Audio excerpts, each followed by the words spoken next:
Olá, boa noite, tudo bem? Terminando então nossa aula dos crimes contra a honra, nós vamos falar das disposições gerais e da ação penal nos crimes contra a honra, tá bom?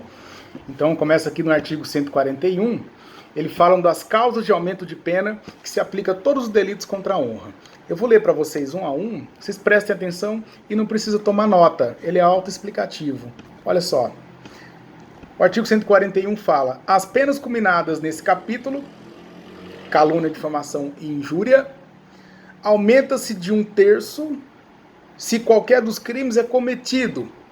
Aí aparece 4 incisos. O inciso primeiro é contra o presidente da República ou contra chefe de governo estrangeiro.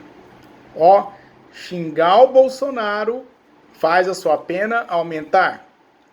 Xingar qualquer autoridade pública, chefe de governo estrangeiro, também faz a sua pena aumentar. Então cuidado aí com o verbo, viu, galera? Inciso 2. A pena também vai ser aumentada se ela é praticada contra funcionário público em razão de suas funções.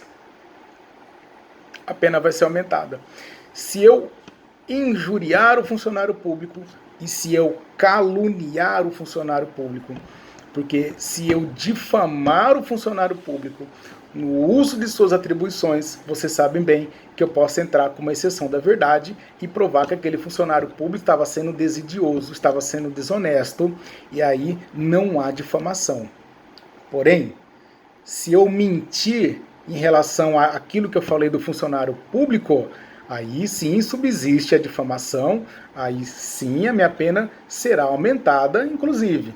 Tá? Então aquele lance do baralho que eu falei para vocês, se for mentira, eu vou responder por difamação com minha pena aumentada. Tudo bem? Fora isso,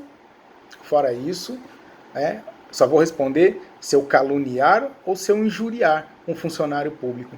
E lembrando a diferença entre injuriar funcionário público e desacatar funcionário público, é que no desacato eu estou na frente do funcionário público, desprestigiando a sua função. Já na injúria, eu estou distante, estou atribuindo a ele qualidades negativas. Legal? Bom demais.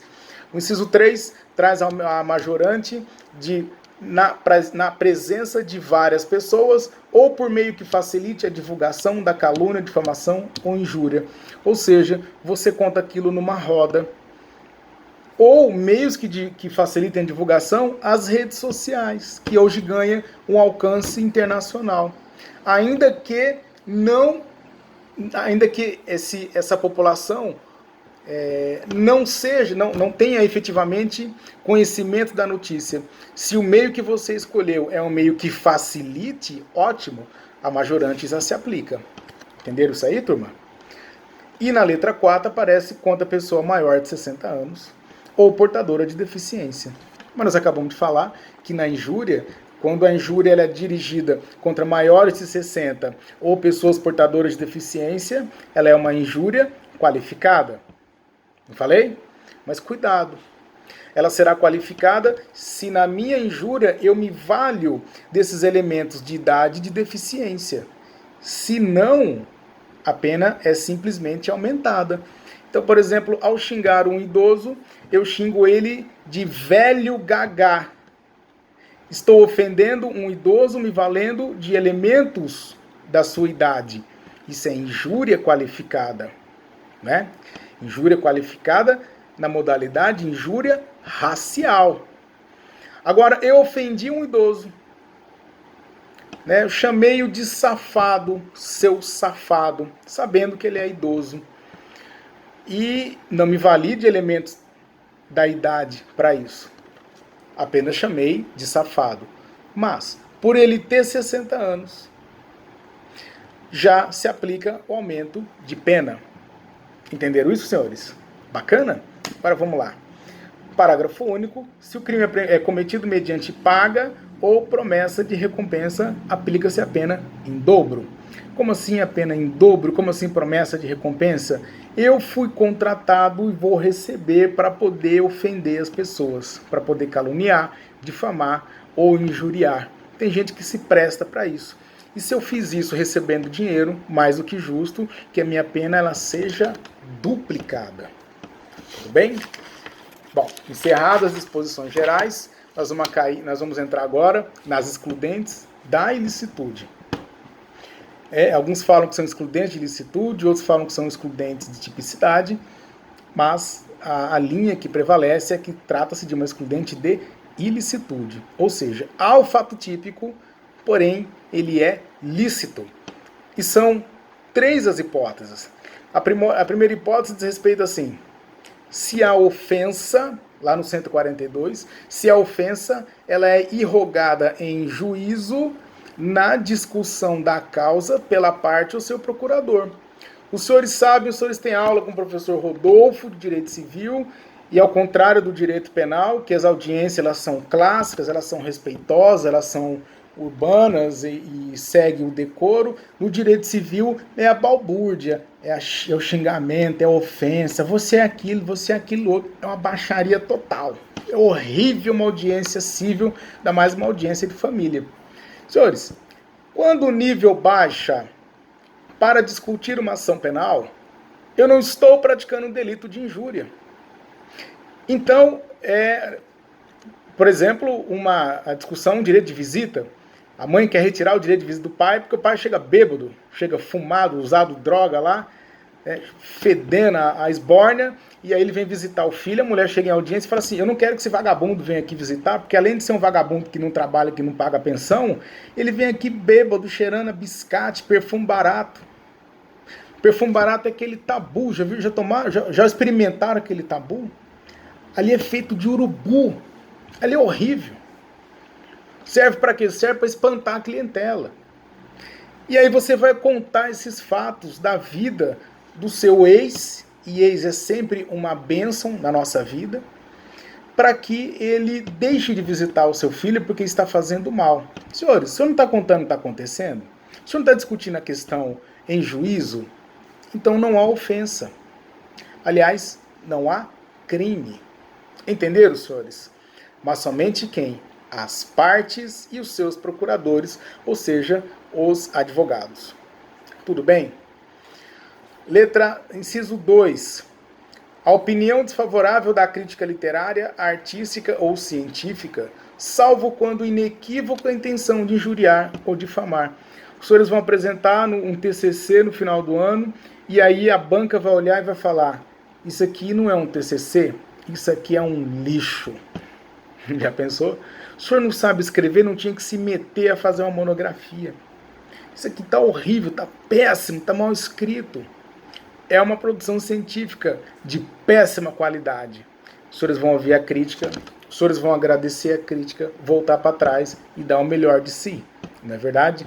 Porque se os senhores quiserem abrir uma queixa-crime por injúria, o juiz sequer vai recebê-la, porque se trata de um fato típico, porém lícito. Ou seja, os críticos, os professores e os críticos de arte, eles têm o direito de criticar. Claro, a ressalva da própria lei, se a sua intenção era realmente injuriar. Então você fez um trabalho não primor, mas também não lixo. Você fez aquele trabalho que nós chamamos meia boca. O professor pega o seu TCC, ele joga no lixo, ele publica, ele fala que lixo, isso aqui é uma merda, isso aqui é mal feito, mal escrito, isso aqui é escrito por um analfabeto.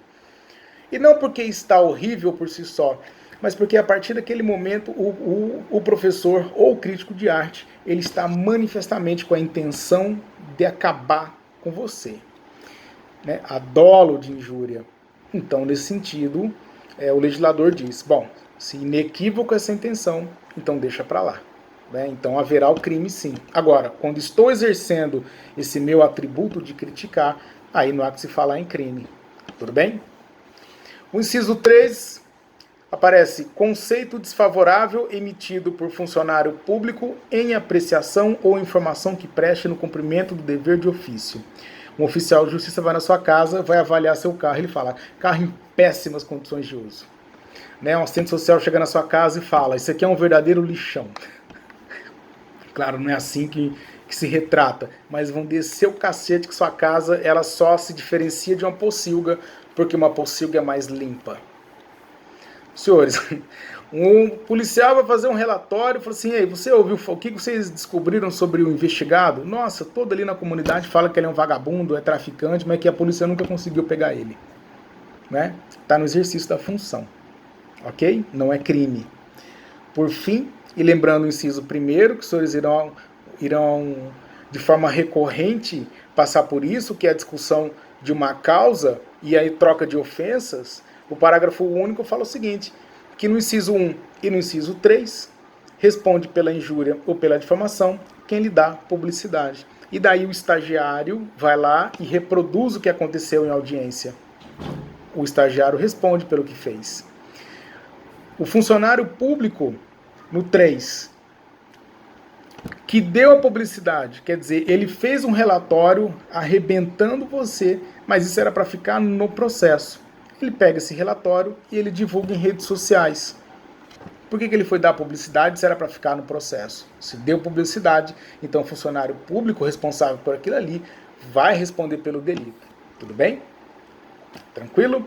Agora vamos para o finalmente. A ação penal. Senhores, tem tanta regrinha nos crimes contra a honra que eu esquematizei para vocês 6 regrinhas que se os senhores pegarem isso vai ficar muito mais fácil. Primeiro, como é que é a regra, como é que é a ação penal num crime contra a honra? Regra geral. Os crimes contra a honra são de ação penal privada. Essa é a regra geral. Os crimes são de ação penal privada. Agora começam as variações.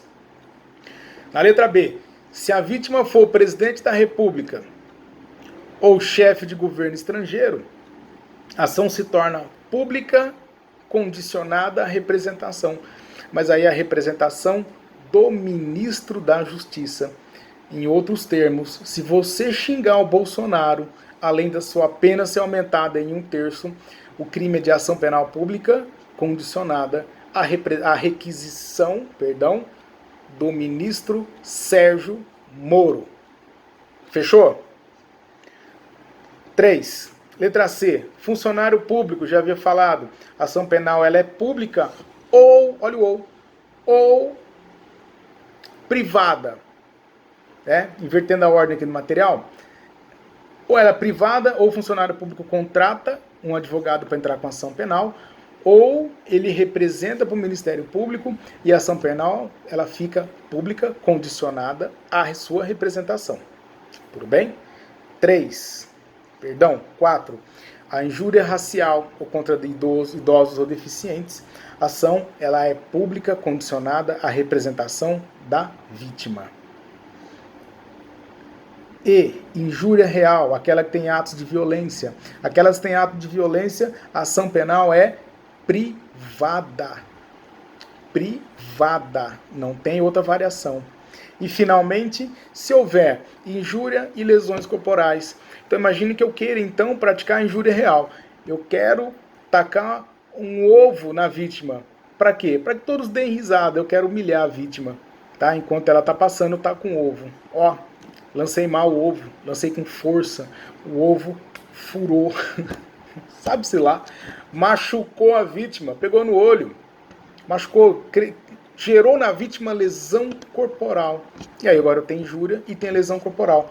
Como é que fica? Se a lesão corporal ela é pública condicionada e a injúria ela é real, ela é privada, o que eu faço, turma? Nesse aí, que é o mais complicado, a doutrina se diverge.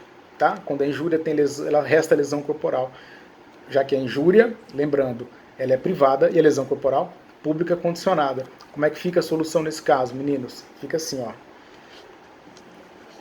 Parte da doutrina entende se tratar de ação penal pública condicionada à representação.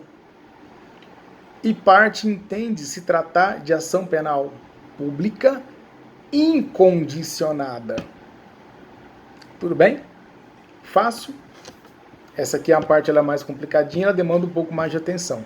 Mas nós vamos encerrar então nosso vídeo de hoje. Obrigado pela paciência dos senhores. Lembrando, terão mais vídeos que eu vou soltar sobre a lesão corporal e outros que eu soltei pelo Instagram, mas eu vou gravar e deixar disponível aqui para vocês Peço pela gentileza, não divulguem esse material, entendeu? Porque esse material é para vocês. Eu vou meditar se eu vou divulgar ele no YouTube ou não, mas esse material eu fiz para vocês de coração. Espero que vocês aprendam. Qualquer dúvida, me escrevam, estou à disposição de vocês. Tá bom? Obrigado, bons estudos, até lá.